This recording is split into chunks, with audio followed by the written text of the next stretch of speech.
Hi guys, and welcome to Mazzasshorts. Now this happens all the time. The top nozzle comes off your Hoover hose. Now do not go and waste half a roll of sellotape. Sellotape it back on, and after a couple of weeks it falls back off again.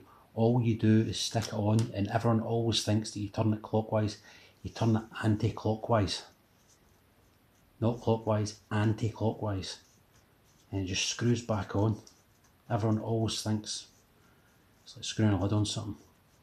Always do anti-clockwise with these Hoover hoses, and look, that's it back on, tight as anything. Simple as, and it takes 10 seconds. Anti-clockwise, guys. There's a great tip for you. There we go. So if you like this tip, guys, remember hit like, remember hit subscribe. Thank you.